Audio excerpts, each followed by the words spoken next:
don de sagesse parmi ton peuple. Répands le don de sagesse, le don de guérison parmi ton peuple. Répands, Seigneur, le don de prophétie, le don de discernement des esprits. Répands la diversité des langues parmi ton peuple. Nous avons besoin, Seigneur, de toi. Répands, Seigneur, la vie. Répands la vie. Communique, Seigneur, la vie au travers de ton Saint-Esprit. Communique la vie au travers de ton Saint-Esprit. Que ton Saint-Esprit nous conduise, Seigneur, dans la vérité. Que ton Saint-Esprit nous conduise et nous enseigne, Seigneur, en toutes choses. Éternel de gloire, nous sommes, Seigneur, manquants pour beaucoup de choses, ô Éternel. Mais il n'y a que ton Saint-Esprit qui puisse nous aider. Il n'y a que ton Saint-Esprit qui puisse nous enseigner, Seigneur, tout ce que nous ne connaissons pas, au travers de ta parole également, mon Dieu. Donne-nous l'amour, Seigneur, pour ta parole. Donne-nous l'amour, Seigneur, pour ta parole. Donne-nous l'amour, Seigneur, pour ta parole. Alléluia. Donne-nous l'amour, Seigneur, pour ta parole. Gloire te soit, mon Dieu, ô Dieu. Tu es merveilleux, Papa. Tu es merveilleux, Éternel des armées. Et merci, mon Dieu. Alléluia. À toi la gloire.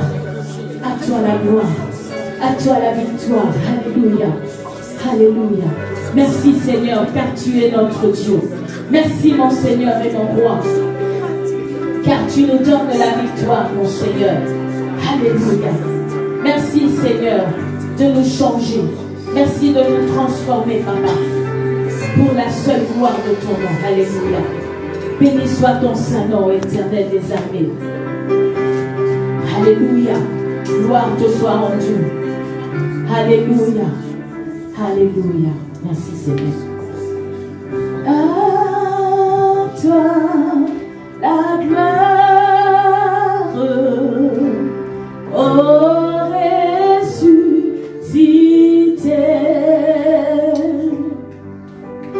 À toi la victoire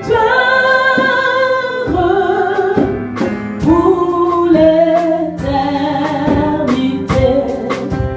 Alléluia. À toi la gloire, ô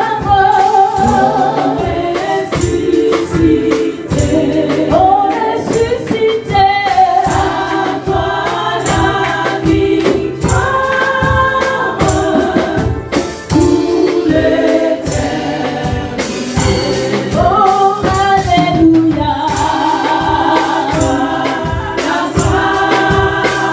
gloire, ô ressuscité. Ô ressuscité. À toi la victoire pour l'éternité.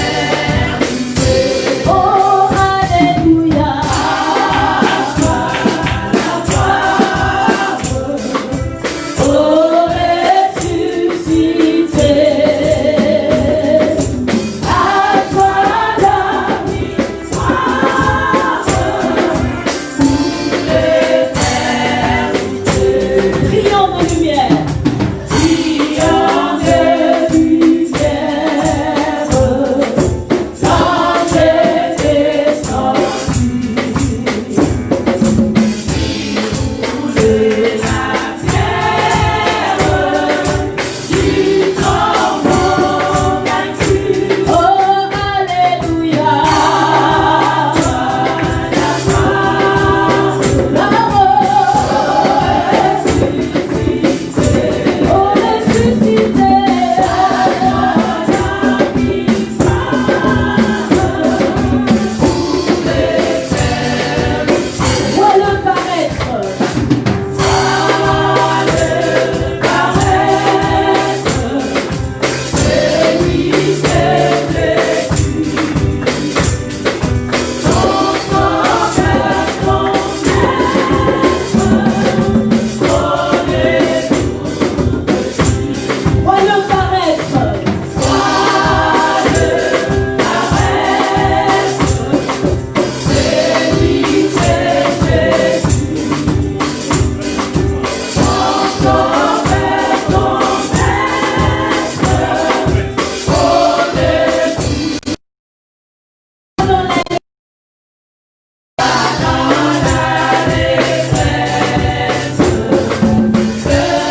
À toi la victoire.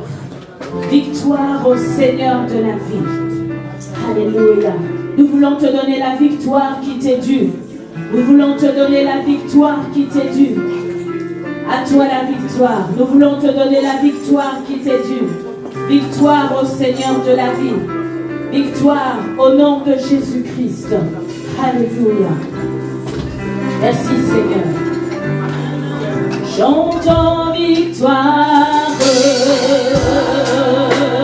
Seigneur de la vie. Chantons victoire. Chantons victoire.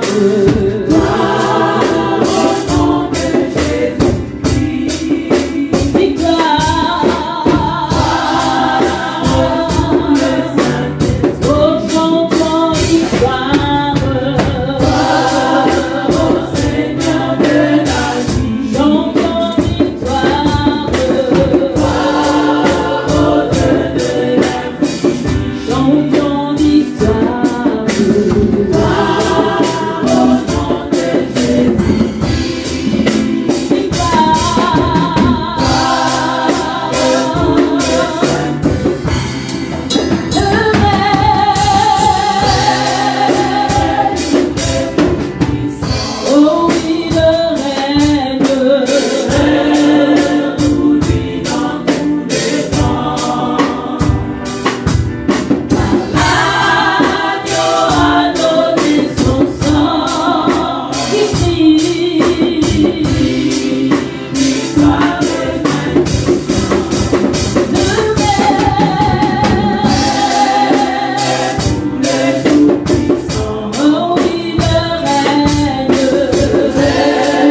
Alléluia.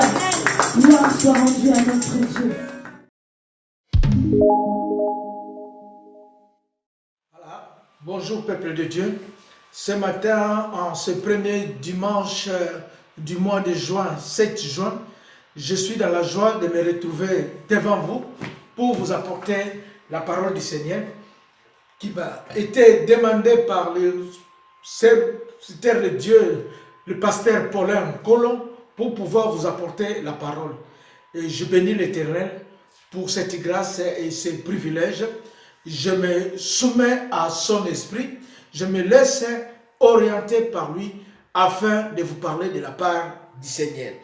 Et la pensée qui est la mienne en ce jour que je voulais partager avec vous, je l'ai tiré dans les deux prédications, je dirais deux enseignements, qui nous a prêché, enseigné le diacre Benoît Kellet sur parlant les thèmes de l'orgueil, à la rébellion et à la sorcellerie. Et le professeur Benoît Kellet, c'était un enseignant, il nous a enseigné à long, à large, de manière approfondie sur ce thème concernant l'orgueil, la rébellion et la sorcellerie. Mais je ne veux pas revenir là-dessus. Vous pouvez encore aller écouter ces enseignements. C'est vraiment profond. Mais je vais retenir, je vais rester sur une partie de cet enseignement concernant la méchanceté, la sorcellerie d'Isabelle lorsqu'elle a pris possession de la vigne de Naboth. Et les textes que nous allons parcourir ce matin se trouvent dans le livre de 1 roi au chapitre 21. À partir du verset 1er, la Bible nous dit simplement qu'après ces choses, voici ce qui arriva.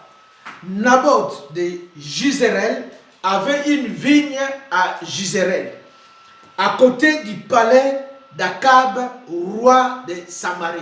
Donc Naboth avait une vigne à Jezreel, dans sa ville, à côté du palais d'Akab, roi de Samarie. Donc ici déjà le problème à Naboth, les soucis à Naboth, c'est qu'il avait un méchant voisin, Akab. C'est qu'il évoluait dans un mauvais environnement. Oh bien, peut-être ton problème en ce jour, c'est que tu as un méchant voisin. Oh, peut-être ton problème ce matin, c'est que tu es en train d'évoluer dans un mauvais environnement. Et le verset 2 poursuit, nous dit que Akab parla ainsi à Naboth. Il lui dit, cède-moi ta vigne pour que j'en fasse un jardin potager, car elle est tout près de ma maison. Je te donnerai à la place une vigne meilleure, ou si cela te convient, je te payerai la valeur en argent.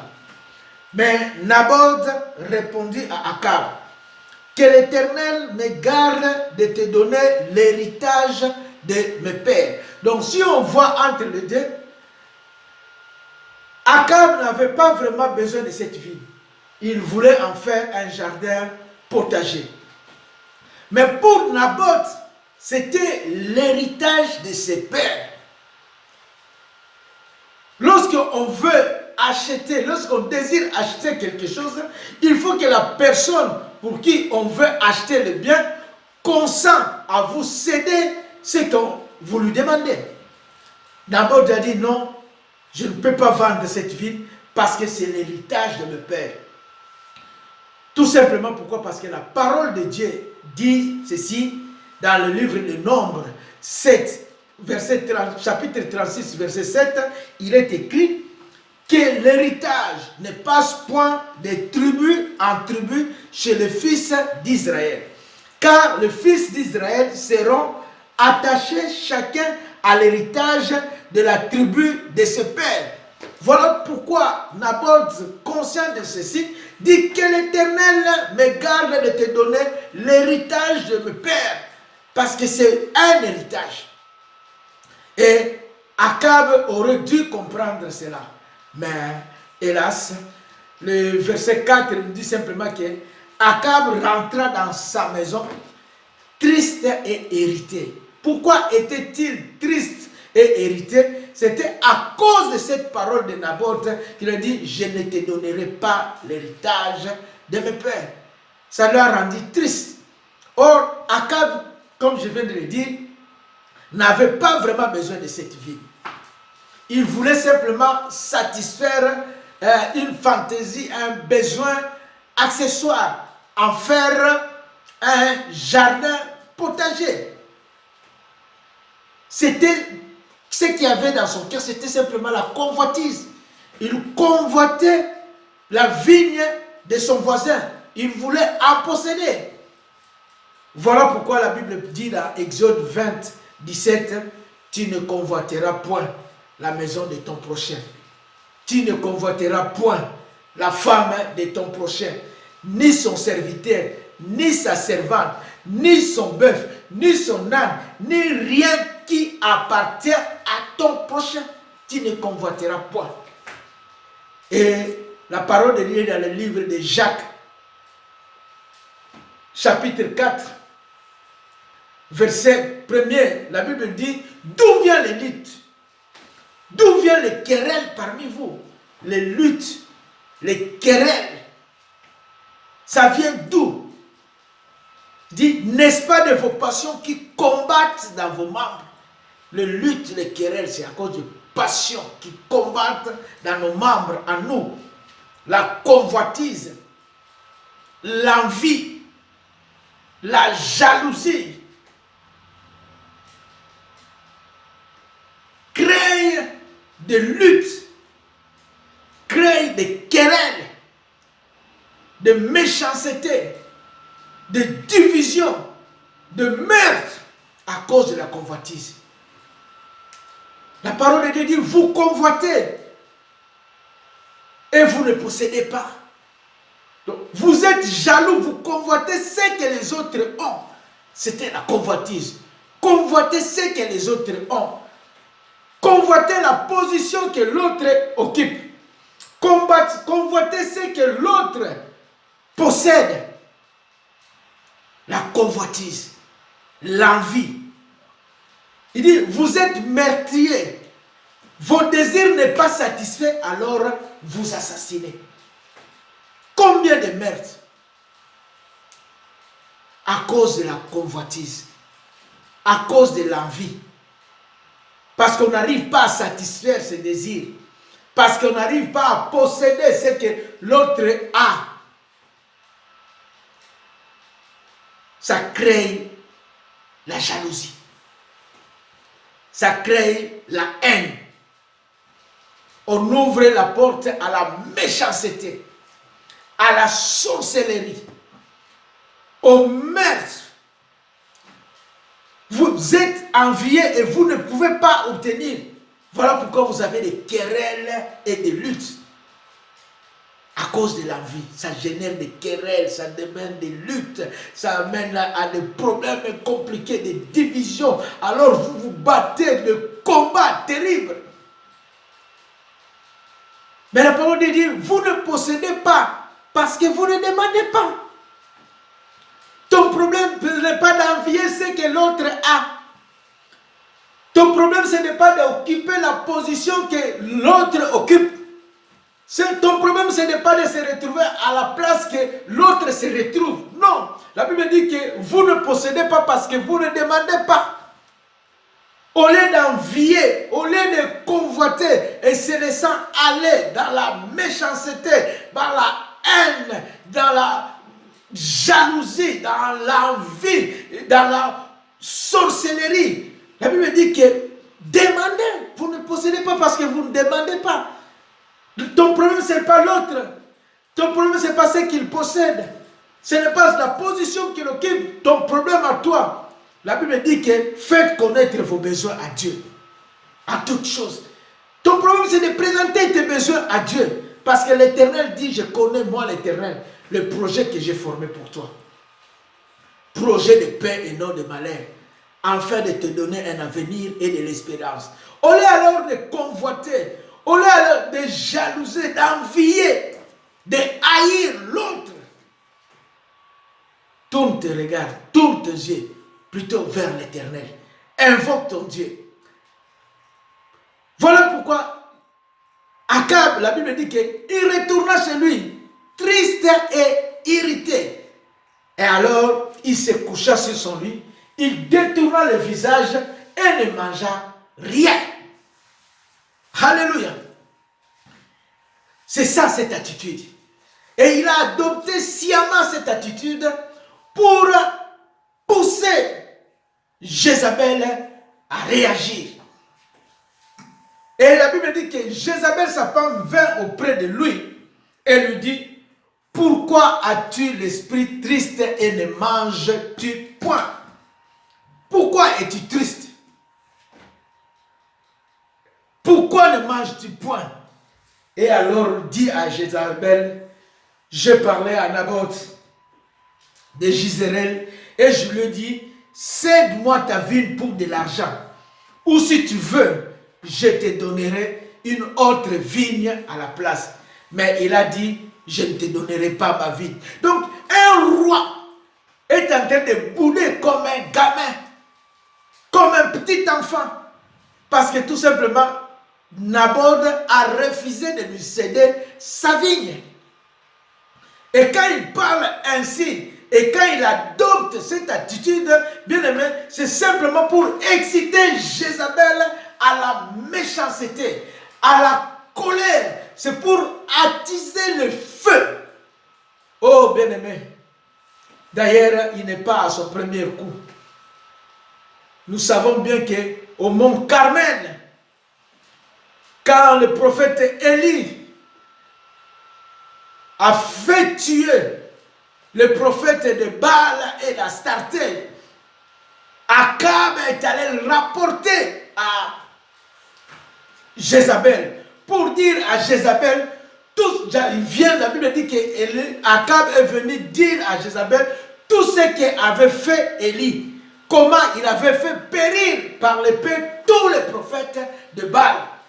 C'est tout pour faire exciter, amener Jézabel à réagir, pour attiser le feu, la haine, la colère. Et alors Jézabel s'est levée pour faire dire à Élie que le Dieu me traite dans toutes les rigueurs. Si demain à 7 heures, je ne fais de ta vie ce que tu as fait de la vie de chacun d'eux. Et voilà, ici aussi, il adopte la même attitude pour pousser Jézabel à réagir. Oh bien-aimé, il y a des femmes comme ça, qui sont là simplement pour en train d'attiser le feu, de répandre la méchanceté, pour pousser leur mari à réagir, pour entraîner leur mari dans la colère. Il y a des hommes comme ça, comme Akab, qui sont là simplement pour inciter leurs femmes à réagir, pour inciter leurs femmes à se lever dans la colère, pour attiser le feu, les divisions, oh, les conflits. Oh, il y a des gens pareils. Oh, je me rappelle d'un homme qui disait, quand notre frère nous parlait, cet homme disait, quand notre frère nous parlait, en présence de nous, physiquement c'était notre frère. Mais ces paroles qui sortaient de lui, ses attitudes et ses réactions, on voyait sa femme en lui. Alléluia. Et il y a des gens comme ça. Et voilà pourquoi le verset 7, la Bible nous dit simplement, alors Jézabel, sa femme, lui dit, est-ce bien toi, maintenant qui exerce la souveraineté sur Israël, lève-toi, prends de la nourriture et que son cœur se réjouisse. Moi, Jézabel, alléluia, moi, Jézabel, je te donnerai la vigne de Naboth. Comment allait-il faire pour lui donner la vigne de Naboth? Comment allait-il arriver à se faire? Akab ne s'est pas soucié de lui demander comment elle allait faire. Non. Mais par contre, il a laissé, c'est tout ce qu'il cherchait, il a laissé agir sa méchante femme Jézabel. une femme rusée, une femme dominatrice, séductrice, manipulatrice, foncièrement méchante et cruelle, et qui ne reculait devant aucun crime. Alléluia. Elle faisait mourir, elle faisait périr tous ceux qui ne se soumettaient pas à ces dieux. Voilà, c'est ça. C'était ça, Jézabel. Remplie de ruses, de manipulation,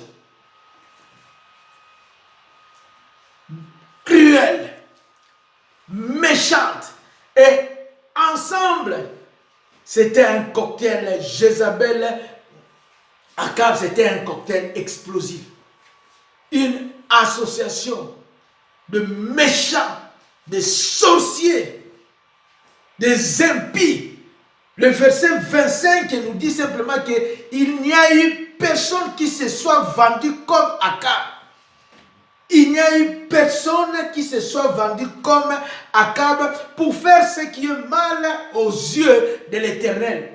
Et Jézabel, sa femme, l'y excitait. Ensemble, c'était ça, leur association. Et comment Jézabel a-t-elle opéré pour arriver à ses fins? Comment Jézabel a-t-elle agi? La Bible nous dit au verset 8, Jézabel a écrit au nom d'Akab des lettres qu'elle scella des sceaux d'Akab et qu'elle envoya aux anciens et aux magistrats qui habitaient avec Naboth dans sa ville. Elle a écrit des lettres en lieu et place d'Akab. Elle n'était pas le roi, mais elle a pris l'autorité. C'était une manipulatrice. Une femme rusée. Elle a envoyé des lettres en lieu et place d'Akab. Qu'est-ce qu'elle a écrit dans ces lettres? Il leur a dit, publiez un jeûne. Placez Naboth à la tête du peuple. Et mettez en face de lui deux méchants hommes qui déposeront contre lui. Tu as maudit Dieu et le roi. Puis menez-les dehors, lapidez-les et qu'ils meurent. C'est ça. Il a écrit, dit que, oh, placez Naboth, publiez un jeûne, placez Naboth à la tête du peuple. Mettez en face de lui deux méchants hommes qui déposeront contre lui, qui témoigneront contre lui, en disant, tu as maudit Dieu et le roi. Puis, menez-les dehors et qu'ils meurent. C'est ça. Plein de ruses. D'un esprit pervers. Elle fit mettre rapidement en place un plan machiavélique. Oh, Jézabel ne reculait devant rien pour arriver à sa fin. Non, il ne reculait devant rien pour arriver à sa fin. Mais la Bible dit, dans cette lettre, elle a écrit des accusations mensongères, des accusations graves, des accusations terribles contre Naboth pour le faire condamner. Quelle horrible méchanceté! Quelle méchanceté! Elle a envoyé ces lettres auprès des gens qui vivaient avec Naboth. Ça, c'est terrible. Le verset 8, la Bible dit qu'elle a écrit des lettres, qu'elle scella des sceaux et qu'elle envoya aux anciens, aux magistrats qui habitaient avec Naboth dans sa ville. C'est des gens, des magistrats, des anciens qui habitaient avec Naboth dans sa ville. Et le verset 11 nous dit que les gens de la ville de Naboth, les anciens et les magistrats qui habitaient dans la ville, c'était les gens de sa ville. C'était ses voisins. C'était des gens qu'il considérait comme ses amis. C'était des personnes à qui il a rendu service. Des gens qu'il a aimés, qu'il a aidés, qu'il a fait du bien. Mais Jézabel va arriver à envoûter, à dominer, à faire monter la tête à ces mêmes personnes pour les influencer à commettre l'irréparable, à commettre le meurtre, à tuer Naboth. Oh, bien-aimé, c'est ça la sorcellerie. Quand la sorcellerie opère, lorsque la méchanceté opère, donc elle réussit à envoûter, à manipuler, à contrôler le gens de la ville de Naboth, les anciens et les magistrats, ceux qui vivaient avec lui. Oh bien-aimé, voilà pourquoi nous devons faire attention. Celui qui va te détruire, celui qu'on va utiliser pour t'anéantir, ne viendra peut-être pas loin de toi. C'est des personnes qui vivent avec toi. Des gens que tu aimes, que tu fais beaucoup du bien, que tu rends service. C'est les mêmes personnes que la sorcellerie, la méchanceté, l'esprit de Jézabel va les utiliser pour les amener à te détruire. Voilà pourquoi nous devons être prudents. Parce que de toutes ces personnes-là, aucune ne s'est levée pour prévenir Naboth, pour dire à Naboth, faites attention. Il y a un plan macabre qui s'est mis en place. Jézabel a envoyé des courriers pour te piéger et te tuer. Fuis, échappe-toi. Mais personne. Tous, ils ont appliqué le plan de Jézabel. Voilà comment la méchanceté, voilà pourquoi comment la sorcellerie arrive à prendre le contrôle, alléluia, de nos entourages, des gens que nous aimions. Et la Bible dit que ces gens-là, ils ont publié un jeûne. Et ils ont placé Naboth à la tête du peuple. Le verset 12. Bien aimé, ils ont agi avec des apparences religieuses. Oh, on publie un jeûne, mais rempli d'hypocrisie. Avec des apparences religieuses. Oh non, c'est un moment, c'est une convocation religieuse, c'est un moment de jeûne. Oh, il y a des gens comme ça qui viennent avec une apparence sainte,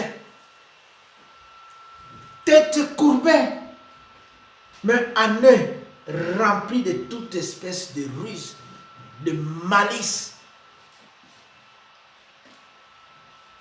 de séduction, de méchanceté. Alléluia, de sorcellerie. Et Naboth ne pouvait pas refuser la convocation pour les jeunes. Et il a pris part parce qu'il était sincère avec eux. Il croyait qu'il était au milieu des gens avec qui il vivait. Il pensait qu'il était au milieu de ses amis. Donc il ne se doutait de rien. Il ne se doutait même pas de ceux qui se tramaient contre lui. Mais eux, par contre, oh bien-aimé, comme Jézabel a dit, et placé Naboth à la tête du peuple. Et on a mis Naboth à la tête du peuple, comme pour lui faire honneur. Oh, toi, on va te placer à la tête. Voilà pourquoi, bien-aimé, nous devons faire attention à certaines louanges, à certains applaudissements, à certaines adorations. On fait semblant de te lever, on fait semblant de t'aimer, on fait semblant de te placer là dans une position. Or, si tu sais que tu ne sais pas, il y a un piège. Ils attendent le moment opportun pour te détruire. Il n'y a aucune sincérité. C'est rempli d'hypocrisie et de méchanceté. Oh bien-aimé, cet homme avec un esprit de python suivait les disciples suivaient Paul pour leur dire, cet homme, ce sont les serviteurs de Dieu. Et il vous parle de la part de Jésus-Christ. Il rendait un bon témoignage d'eux. Mais ils ont pu discerner, malgré les bonnes paroles, malgré le bon témoignage. Mais c'était poussé sous l'impulsion d'un mauvais esprit. C'était poussé sous l'impulsion d'un esprit de python. C'était poussé sous l'inspiration d'un esprit diabolique. Oh bien aimé, voilà pourquoi il y a d'autres personnes qui viennent malgré le bon témoignage. Comme je dis, année c'est rempli de sorcellerie, de méchanceté, de haine, poussé sous l'impulsion d'un esprit impur. Naboth pensait qu'on lui faisait honneur. On lui a placé à la tête. Mais pendant qu'ils étaient là, tout d'un coup, subitement, les deux méchants hommes sont venus. Et ils ont commencé à déposer contre lui. Ils ont commencé à témoigner contre Naboth. Pour dire, Naboth a maudit Dieu et a maudit le roi. Et puis ils ont amené Naboth hors de la ville et ils ont lapidé et il mourit. Oh bien aimé, Naboth était surpris, en train d'être accusé. Oui, c'est toi, par deux témoins. Oui, c'est toi. Tu avais maudit Dieu et tu avais maudit le roi. Mais Naboth se disait, mais quand est-ce que j'ai fait cela? Où est-ce que j'ai maudit Dieu? Donc Naboth était en train de mourir sans savoir ni comprendre pourquoi il mourait. Oh bien aimé, voilà pourquoi tu entendras des choses. On inventera des histoires en ton nom. On tuera ta réputation. On tuera ton nom. On témoignera faussement contre toi. C'est l'œuvre de la sorcellerie, de la méchanceté, en fait de t'anéantir et de te détruire. Naboth ne comprenait pas. Oui, il a maudit Dieu, et le roi. Mais Naboth, mais quand est-ce que j'ai fait ça? Où est-ce que j'ai dit ça? Mais non, mais tu te poses la question, mais quand est-ce que moi j'ai dit cette chose? Où est-ce que j'ai agi de la sorte? Mais ce sont de faux témoignages, afin de te détruire. Et c'est comme ça que Naboth a été tué. Naboth a été anéanti. Et au verset 15, la Bible dit que lorsque Jézabel a appris que Naboth avait été lapidé et qu'il était mort, elle dit à Akab, lève-toi, prends possession de la vigne de Naboth de Jezreel, qui a refusé de te la céder pour de l'argent, car Naboth n'est plus en vie, il est mort. Et le verset 16 dit, Akab, entendant que Naboth était mort, se leva pour descendre à la vigne de Naboth, afin d'apprendre possession, sans aucun remords, sans aucune culpabilité. Il était content et heureux parce que le désir de son cœur, sa convoitise était satisfaite. Mais le sang de Naboth criait vengeance contre lui. Le sang de Naboth criait vengeance contre lui. Oh, bien aimé, la Bible, verset 17, il dit que alors l'Éternel fut adressé à Élie ce mot en lui disant, lève-toi, descends au-devant d'Akab, roi d'Israël, à ce mari. Le voilà dans la ville de Naboth où il est descendu pour en prendre possession. Tu lui diras, ainsi parle l'Éternel, ne tue pas un assassin et un voleur. Oh, bien aimé, Dieu se lève pour justifier, pour venger Naboth. Oh, des fois ça nous trouble. On se dit, mais donc Dieu voyait tout ça. Dieu voyait lorsque Jézabel en train de planifier le meurtre de Naboth. Dieu voyait lorsque les gens de sa ville en train de comploter contre lui pour mettre en exécution ce plan de Jézabel. Mais pourquoi Dieu n'est pas intervenu? Pourquoi n'est-il pas intervenu pour sauver Naboth, pour protéger Naboth? Oh bien-aimé, les voies de Dieu sont insondables. Ces voies ne sont pas nos voies. Des fois, nous avons l'impression que Dieu ne voit pas. Des fois, nous avons l'impression de voir la méchanceté prospérer, la sorcellerie prospérer, comme si Dieu ne voyait rien, comme si Dieu n'intervenait pas. Bien-aimé, laisse-moi te dire, Dieu voit. Oh, laisse-moi te dire que ton Dieu voit. Dieu voit toutes choses. C'est pour cela que Dieu dit à Élie, dit à Akab, n'es-tu pas un assassin et un voleur? Parce que notre Dieu ne tient pas les coupables pour un innocent. Non. Dieu voit, même si tu opères dans l'ombre, dans la cachette, Dieu voit tes œuvres. Il connaît ta méchanceté. Il voit ta sorcellerie. Il voit ta séduction. Il voit ta ruse. Il voit ta manipulation. Dieu voit toutes choses. Et il ne tient pas les coupables pour innocents. Et il a, parce qu'il a en abomination ce qui verse les sangs innocents. Voilà pourquoi Dieu a envoyé Élie auprès de Akab. Pas auprès de Jézabel.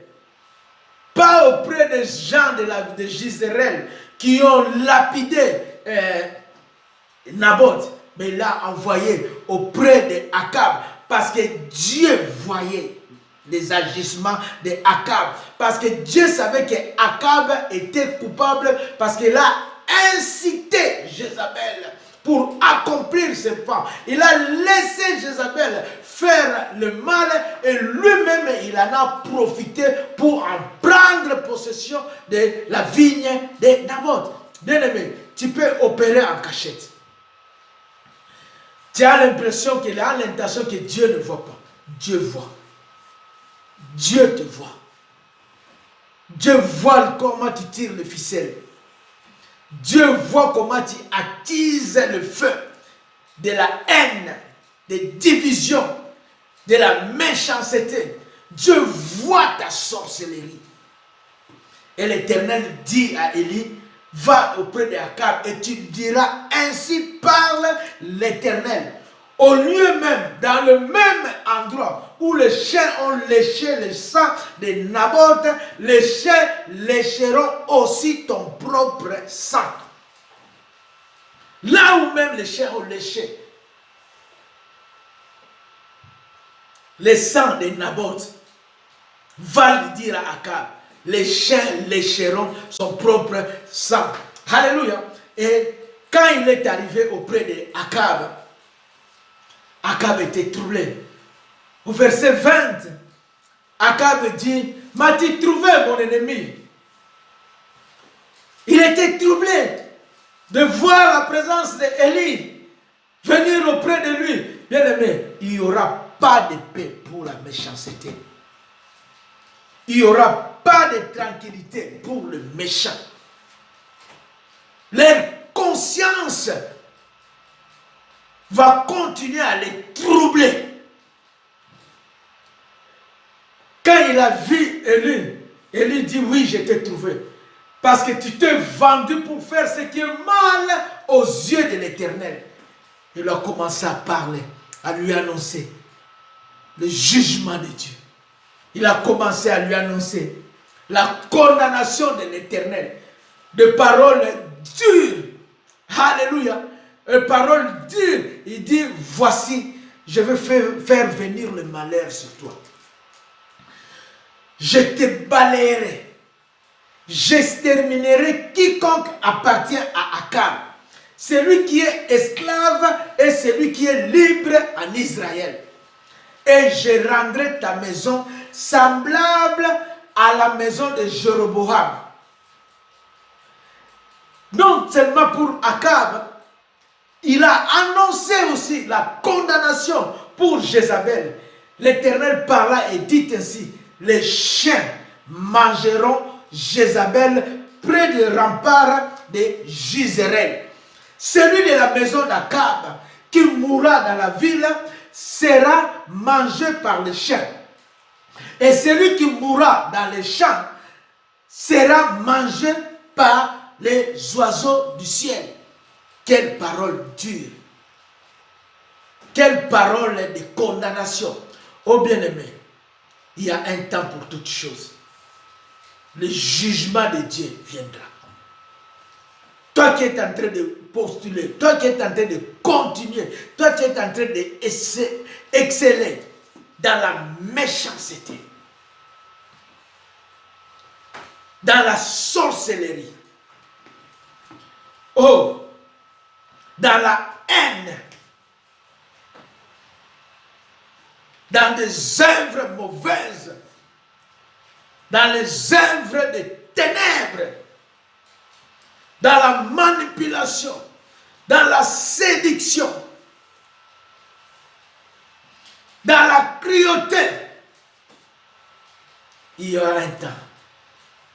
Il y aura un temps de jugement. Un temps de jugement. Un temps de condamnation. La parole de Dieu est annoncée à Akab. Une parole dure contre Akab.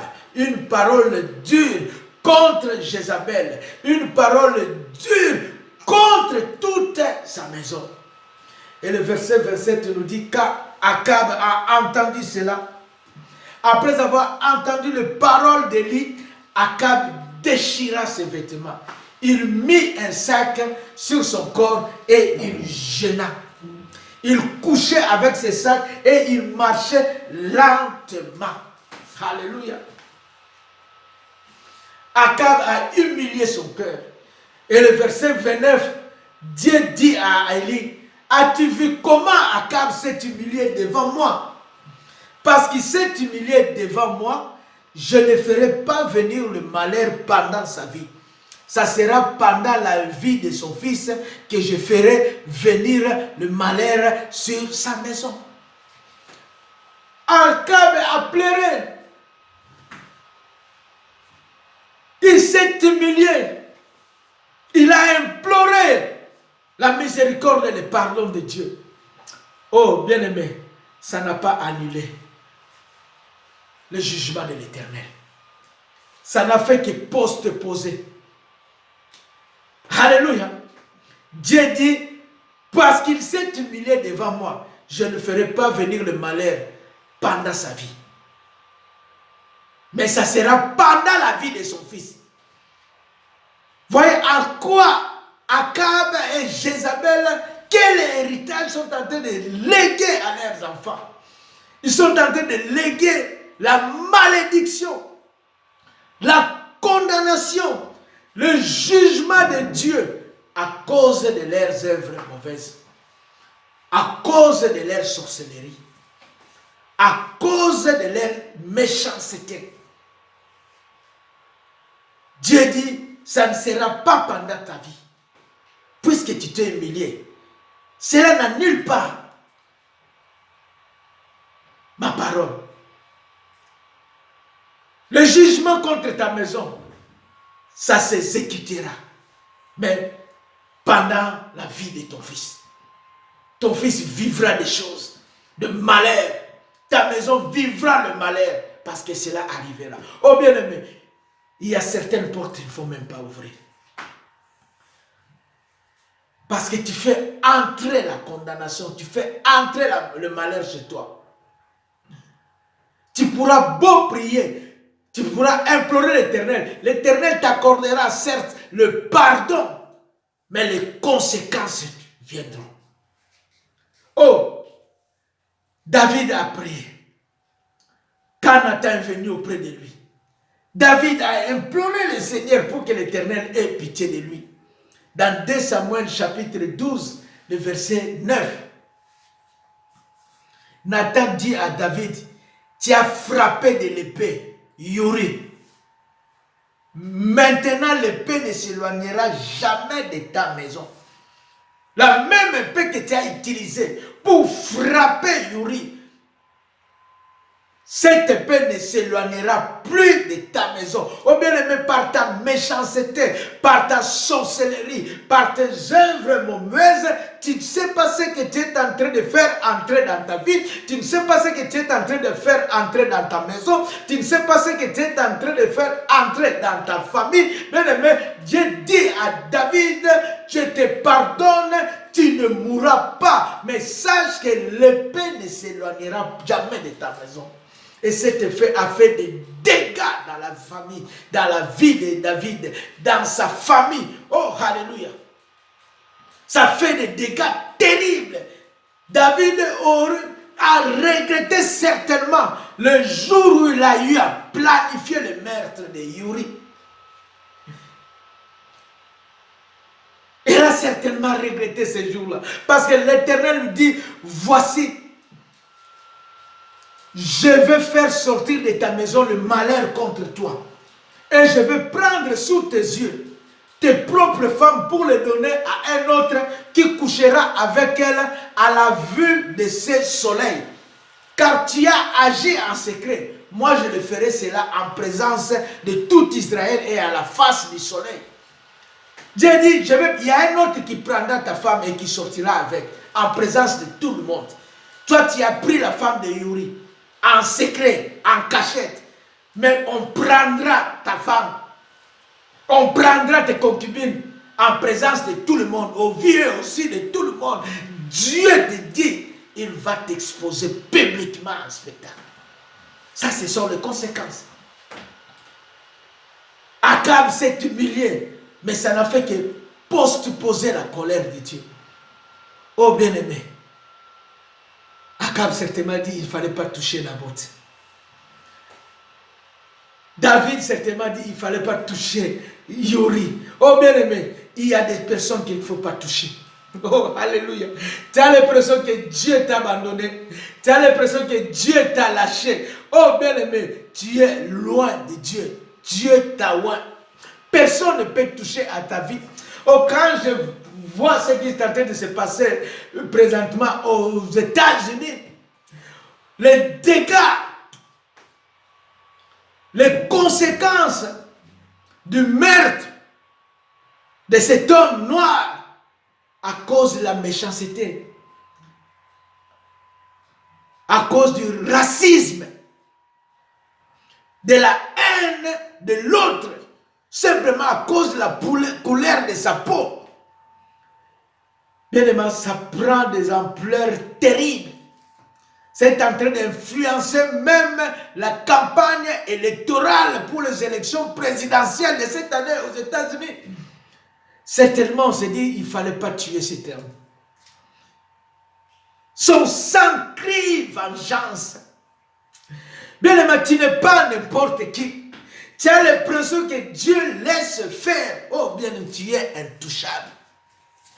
Celui qui te touche, touche à la prunelle de ses yeux, comme dit l'Éternel. Dieu s'est levé pour venger Naboth. L'Éternel dit, à moi la vengeance, à moi la rétribution. Et ce jugement proclamé, prononcé contre la maison de Akab, s'est accompli à la lettre, comme Dieu l'a indiqué.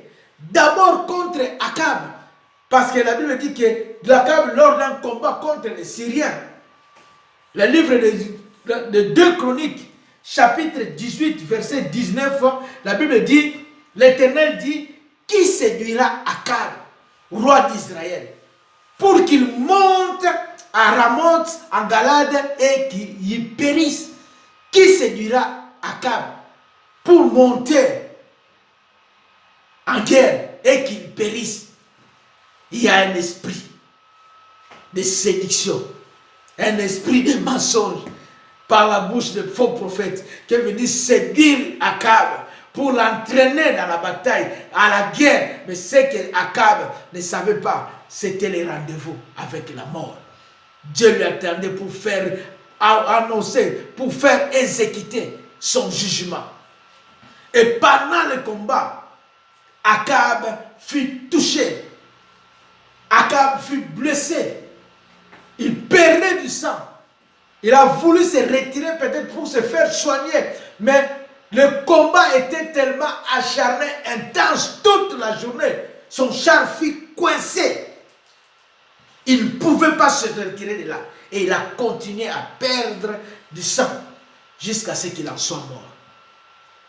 Et quand on a récupéré le char d'Akab, on est allé l'enterrer. Comme il avait perdu beaucoup de sang dans son char, la Bible nous dit dans le livre de 1 Roi, chapitre 22, verset 38, dit, lorsqu'on lava, après avoir enterré Akab, comme il avait perdu beaucoup de sang dans son char, la Bible dit qu'on est allé laver ses chars. Et le verset 38 de 1 Roi 22 nous dit, lorsqu'on lava les chars à l'étang de Samarie, les chiens léchèrent le sang d'Akab. Et les prostituées s'y baignèrent selon la parole que l'Éternel avait prononcée.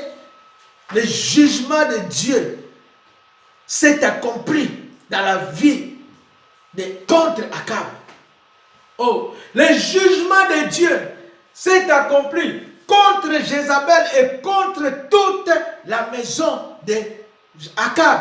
Pourquoi? Comment? Parce que Dieu a oint, oh alléluia, l'Éternel a oint par le canal d'Élysée qui a envoyé un des fils des prophètes pour aller oindre Jéhu, ce général de l'armée d'Akab qui est devenu par la suite dans l'armée, qui a évolué par la suite dans l'armée de son fils Joram. Dieu a envoyé, Élisée a envoyé un des fils des prophètes pour aller le oindre. Jéhu a reçu l'onction pour exécuter la parole de Dieu avec pour mission de juger la maison d'Akab. Il a reçu l'onction pour frapper la maison d'Akab. Et alors, Jéhu s'est levé avec cette onction. Il a frappé, il a tué Joram, fils d'Akab, et il a jeté son corps dans les champs de Naboth. Alléluia. Il a tué Jézabel. Il a reçu l'onction pour tuer Jézabel, pour anéantir la puissance de la sorcellerie et des œuvres mauvaises. Il a tué et exterminé tous les fils de la maison d'Akab. Jéhu a été loin. Il a reçu l'onction pour anéantir Akab, la maison d'Akab, pour anéantir cette méchante Jézabel, pour détruire la sorcellerie, les œuvres de ce Dieu étranger qui opérait en Israël. Oh, il a été loin, et c'est ainsi que Jéhu a réalisé la prophétie d'Élie de la vengeance divine contre Jézabel. Oh, parce que Dieu voit toutes choses. Le livre des 2 Rois, chapitre 9, verset 26, l'Éternel dit, j'ai vu le sang de Naboth et le sang de ses fils. J'ai vu le sang de Naboth et le sang de ses fils. Parce que non seulement Jézabel a fait assassiner, tuer Naboth, mais il a fait aussi tuer tous les fils de Naboth. Pourquoi? Pour qu'ils ne puissent pas réclamer, pour qu'ils ne puissent réclamer leur héritage. Il les a fait tous exterminer pour voler leur héritage. Alléluia. Mais Dieu dit, toute sa descendance de la maison d'Akab va aussi périr par la main de Jéhu. Alléluia. Jéhu a reçu l'onction. Jéhu a reçu le pouvoir. Jéhu a reçu la puissance de détruire et de faire périr toute la maison d'Akab. Il a été oint pour exécuter le jugement de Dieu contre la maison d'Akab. Il a été oint, oh alléluia, pour détruire les œuvres de la méchanceté, pour détruire la sorcellerie de Jézabel, pour détruire ce qui se faisait à cette époque-là. Voilà pourquoi l'Éternel te dit ce matin que le sceptre de la méchanceté ne restera pas sur le lot de méchants. Le psaume 125, verset 3. Oh, la parole de Dieu te dit ce matin, les sceptres de la méchanceté, les sceptres de la sorcellerie, les sceptres de la divination, les sceptres de la condamnation fausse ne restera pas toujours sur le lot des justes, parce que l'onction brise les jougs. Oh, l'onction brise le joug. Oh, l'onction brise le joug. Ésaïe 10, 27. Jéhu a reçu l'onction pour exécuter la parole de l'Éternel. Jéhu a été oint pour détruire l'œuvre de Jézabel, pour détruire la sorcellerie, pour détruire les œuvres des ténèbres dans cette époque, pour exterminer la maison de Akab. Et aujourd'hui, comme Jéhu, Dieu nous a oint. Oh, Dieu nous a oint. Dieu nous a oint. Il nous a donné son esprit. Il nous a donné son onction. Il nous a rempli de sa puissance pour que nous puissions détruire l'œuvre de la sorcellerie. Oh bien-aimé, tu es oint, tu es rempli de l'Esprit de Dieu. Tu peux t'élever en ce jour, ce matin, avec l'Esprit de Dieu, comme Jéhu s'est levé et s'est mis en marche pour aller détruire Joram, pour aller tuer Jézabel, pour aller exterminer la maison de Akab, afin de faire accomplir la parole de l'Éternel. L'Éternel te dit en ce jour, le sceptre de la méchanceté ne restera pas toujours dans le lot des justes, ne restera pas toujours sur ta vie. Tu te lèves avec la puissance de l'Esprit que tu as pour détruire toutes les choses. Voilà pourquoi au nom de Jésus-Christ, ce matin, nous brisons, Seigneur, toute arme forgée contre nous, au nom de Jésus-Christ. Nous brisons, Éternel Seigneur, ce matin, Seigneur, toute arme de la sorcellerie, toute arme de la méchanceté humaine, toute arme de la destruction, toute arme de la condamnation forgée contre nous. Nous le brisons par ta puissance, par l'Esprit de Dieu, au nom de Jésus-Christ. Seigneur, nous condamnons toute langue qui se lève en justice contre nous dans le nom puissant de Jésus-Christ.